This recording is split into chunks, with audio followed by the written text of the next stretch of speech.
Mummy जी, रोज का बासी खाना खाने के लिए मैं कोई काम वाली नहीं हूँ। मम्मी जी, आज मेरी तबीयत ठीक नहीं लग रही है। जी भी मिचला रहा है और कुछ खाने का भी मन नहीं कर रहा है। खट्टी डकारे भी आ रही हैं।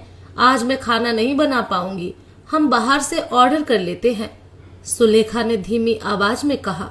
तो कविता देवी ये सुनकर आग बबूला हो गई। क्या कहा? अब हमारी रसोई में खाना भी बाहर से आएगा?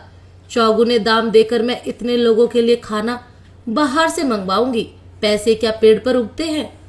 अरे, जो खाना घर पर कम पैसों में बन जाता है उसके लिए बाहर हजारों खर्च कर दूं। एक एक पैसा जोड़कर बचाकर ये गृहस्थी बनाई है, ऐसे ही लुटने नहीं दूंगी। सुलेखा, तुझे तो काम चोरी की आदत सी हो गई है। कोई भी काम खुद से नहीं करना है। अब सर पर मेहमान आते दिख रहे हैं तो खाना बाहर से मंगवाने को बोल रही है और तबीयत का बहाना बना रही है। तेरी ये नाटक मेरे सामने नहीं चलेंगे। चुपचाप से कोई दवाई खा ले और रसोई में आ जा। एक बात और, मेरे बेटे को फोन करके उसे परेशान मत करना। उसे ऑफिस में 10 काम होते हैं। वो तेरी बीमारियां संभालेगा या अपने ऑफिस का काम संभालेगा? सुलेखा ने सब सुनकर चुप हो गई। उसने दवाइयों का डिब्बा निकाला तो उसमें दवाई नहीं मिली। उसने तुरंत केमिस्ट को फोन किया और दवाई ले ली। शाम को कविता देवी के दोनों भाई और भाभी आए थे। खाने में 4 सब्जियां, खीर, सलाद और पापड़ सब रखना था। रोटियां भी 2 तरह की बनानी थी।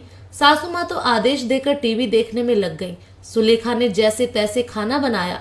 दवाई से भी तुरंत कहाँ आराम मिलता है। आजकल सुलेखा की तबीयत ठीक नहीं रहती है। पेट में बहुत ज्यादा एसिडिटी रहने लगी है, जिसकी वजह से वो बेचैन सी हो जाती है। सुबह से घर के सदस्यों की इच्छा पूर्ति करते करते वो अपने खान पान पर ध्यान नहीं दे पाती है। भूखे पेट ही चाय पर चाय पीती रहती है। घर में सबको चाय की बुरी लत लगी हुई है। ससुर जी, देवर, ननद, पति को हर थोड़ी देर में चाय चाहिए। कुछ भी नाश्ता बनाओ तो चाय चाहिए। सुबह उठने से लेकर नाश्ता बनाने तक 3 बार चाय बन जाती है। कभी कोई चाय की हाँ भर लेता है और पीता नहीं तो वो बची चाय सुलेखा को पीनी पड़ती है। सासू माँ कविता देवी चाहे रसोई में काम न कराएं, पर हर थोड़ी देर में रसोई में आकर देखती रहती हैं कि बहू चाय को फेंक तो नहीं रही है। जरा सी चीज फेंकना उन्हें पसंद नहीं आता है और वो अपनी गृहस्थी की दुहाई देने लगती हैं कि उन्होंने गृहस्थी कैसे बचत कर करके चलाई है। सबका काम करने की वजह से सुलेखा समय पर कुछ खा नहीं पाती है और ज्यादा देर भूखे रहने की वजह से उसे हाइपर एसिडिटी हो गई थी। इसी वजह से उसकी तबीयत खराब रहने लगी थी। बच्चे भी अब बड़े हो रहे हैं। देवर ननद भी कॉलेज में थे। उनके लिए खाना तो बनता था, पर कभी खाना वो बाहर खाकर आते थे और घर में मना भी नहीं करके जाते थे। इसी वजह से खाना बच जाता था तो वो खाना भी सुलेखा को ही खाना पड़ता था। सासू माँ तो ये कह देती थी, अब इस उम्र में मुझ बुढ़िया से बासी खाना खाया नहीं जाएगा। देवर और ननद पढ़ाई कर रहे हैं, उन्हें भी बासी मत देना। तेरे ससुर जी का भी हाजमा खराब हो जाएगा। घर के मर्दों को भी ताजा खाना ही चाहिए था, आखिर वो कमा कर लाते हैं। हर बार सुलेखा को बचा खाना खाना होता था, जिसकी वजह से वो बीमार रहने लगी थी। सुलेखा, तू कुछ बोलती क्यों नहीं? अपनी सेहत से क्यों खिलवाड़ कर रही है? इस तरह तो तेरी तबीयत और भी खराब हो जाएगी। तू अकेली ही क्यों बचा कुचा बासी खाना क्यों खाती हो? या तो सब में बांटा कर या फिर तू भी मत खाया कर। उसकी सहेली सीमा उसे रोज समझाती थी। सुलेखा शुरू से ससुराल में डर कर रह रही थी, इसीलिए वो ज्यादा कुछ बोल नहीं पाती थी। एक दिन सुलेखा की तबीयत ज्यादा खराब हो गई। पेट में एसिडिटी और दर्द हो गया। सुलेखा से सहन नहीं हो रहा था। वो अपनी सहेली सीमा के साथ डॉक्टर के पास गई। डॉक्टर ने भी उसे यही समझाया कि आपका पेट डस्टबिन नहीं है, कुछ भी बचा उसमें डाल लेती हो। आपको भी ताजा और पौष्टिक खाना खाना चाहिए, उससे गैस नहीं बनती है। फ्रिज में रखा हुआ ज्यादा दिनों का खाना भी नहीं खाया करो। सही समय पर नाश्ता लो, धूप भी खाया करो, उससे हड्डियां भी मजबूत होंगी। सुलेखा बोली, सुबह बहुत भाग दौड़ी सी रहती है और समय पर नाश्ता खाना ससुराल में तो नहीं हो पाएगा। तभी सीमा ने समझाया, सुलेखा अब तुम्हें इसी ससुराल में रहना है, थोड़े नियम अपने लिए भी बना लो। सेहत बनी रहेगी, काम से ज्यादा सेहत जरूरी है। सुलेखा को अब समझ में आया कि वो अपनी सेहत से कितना खिलवाड़ कर रही है। उसने मन में एक प्रण लिया। दूसरे दिन सुबह सबके लिए चाय बनाई। आदत के अनुसार सासू माँ ने चाय बनवा तो ली, फिर पूजा में लग गई। सुलेखा, वो ठंडी चाय तुम पी लेना, मुझे समय लगेगा, उसे फेंकना नहीं। तुम्हें क्या पता, चाय दूध पत्ती बहुत महंगी आती है। हमेशा की तरह ताना दिया। सुलेखा ने बची चाय गर्म थर्मस में डाल दी और जब सासू माँ पूजा से उठी तो उसने वही चाय सासू माँ को दे दी। ये चाय तुमने नहीं पी? मैंने चाय पीनी छोड़ दी है, मुझे डॉक्टर ने मना किया है, और इतनी महंगी चाय फालतू नहीं जाए इसीलिए थर्मस में भर दी है।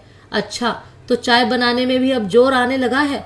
तेरी तो कामचोरी बढ़ती जा रही है। सुलेखा ने कविता देवी की बातें सुन ली, फिर तसल्ली से कहा, मैंने नींबू पानी ले लिया है और अब मैं बची ठंडी चाय और खाना अपने पेट में नहीं डालूंगी। सासू माँ की बोलती बंद हो गई, उन्हें वही चाय पीनी पड़ी। अब वह हिसाब से चाय बनवाने लगी, और अगर चाय बच जाती तो सुलेखा उसे थर्मस में ही डाल देती थी। अगले दिन सुबह को दाल बनाई और वो बच गई। आदतन देवर और ननद लंच बाहर करके आ गए। सुलेखा ने शाम को उसी दाल के सबके लिए पराठे बना दिए। जो सामान अगर सुबह बचता तो वो शाम को काम में लेने लगी थी, और अगर रात को बचता तो वो बची हुई चीजों से कुछ ऐसा बना देती थी जिससे वो सब खा सके। सुलेखा, ये सब्जी तो कम पड़ेगी, थोड़ी ज्यादा बना लो, बचेगी तो काम आ जाएगी। तुझे तो अच्छे से सब्जी बनाने में भी जोर आने लगा है। काम चोरी की तो हद हो गई, पुरानी सब्जी भी सबको खिला देती हो। सासू माँ ने कहा, नहीं मम्मी जी, मैं खाने से थोड़ा कम ही बनाऊंगी। सुबह की सब्जी बची है, उसमें अच्छे से तड़का लगा दूंगी, उसे आज ही खत्म कर देंगे, ज्यादा फ्रिज में नहीं रखनी पड़ेगी। ज्यादा पुरानी सब्जी मेरे साथ हम सबकी सेहत को नुकसान पहुंचाएगी। कविता देवी चुप हो गई। शाम को सुलेखा ने सुबह की सब्जी में अच्छे वाला तड़का लगा दिया। अब सुलेखा ने अपने आप को मजबूत कर लिया और वो कविता देवी के सामने बोलने भी लगी थी। वो उनकी बातें और ताने सुनती, फिर तसल्ली से जवाब देती थी, जिसका जवाब सासू माँ के पास नहीं होता था। अब सुलेखा की सेहत भी ठीक रहने लगी थी। वो अपने खान पान का ध्यान रखने लगी थी। एक दिन सुलेखा धूप में बैठी नाश्ता कर रही थी। सुलेखा काम चोरी करके धूप खा रही हो, आजकल काम छोड़कर नाश्ता पानी करने लगी हो। औरतों को इस तरह चैन से कभी खाते पीते देखा है? सारी रसोई सर माथे पर आई हुई है और तुम देखो तो मजे से धूप सेकती हुई नाश्ता कर रही हो। सेहत की आड़ में घर के कामों से बचने का अच्छा उपाय निकाला है। कविता देवी ने ताना दिया, पर अब सुलेखा उसे दिल पर नहीं लेती थी। मम्मी जी, हम औरतें ही सबके लिए खाना बनाती हैं, सबको चैन और प्यार से खिलाती हैं, तो हम खुद भी खा सकती हैं। वैसे भी अब जमाना बदल गया है, अब पहले जो नियम और कानून थे वो भी बदल गए हैं। हम औरतों ने ही इसके खिलाफ आवाज उठाई थी। आपका जमाना अलग था, तब पुरुषों का राज हुआ करता था। अब पापा जी और इन्होंने भी ये बात समझ ली है कि दिन भर घर में खटने वाली औरतों को भी ताजा और पौष्टिक खाना तसल्ली से खाने का हक है। तो आप भी समझ जाइए, सुबह की इस धूप से विटामिन डी मिलता है, आप भी धूप में कुछ देर बैठा कीजिए। ये काम चोरी नहीं है, ये तो सेहत की चोरी है। कुछ पल अच्छी सेहत के लिए हमें ही चुरा कर रखने होंगे। काम आधा घंटा देरी से भी हो जाएगा, सेहत से बढ़कर घर का काम थोड़ी है। और सुलेखा मुस्कुराकर नाश्ता करने लगी। कविता देवी कुछ न बोल सकी, क्योंकि सुलेखा सबको नाश्ता करवाने के बाद ही तसल्ली से धूप खा रही थी।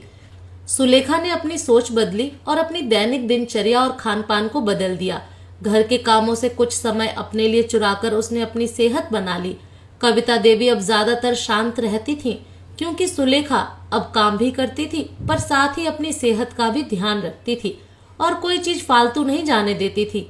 पाठकों, घर संभालना, घर के सदस्यों की हर जरूरत का ध्यान रखना हर गृहिणी की जिम्मेदारी है, पर एक जिम्मेदारी उसकी अपने प्रति भी बनती है, जो वो भूल ही जाती है। लेकिन जब तबीयत बिगड़ती है तो समय के साथ सब सुधार हो जाता है। आपको कहानी कैसी लगी, हमें कमेंट के माध्यम से बता सकते हैं। धन्यवाद।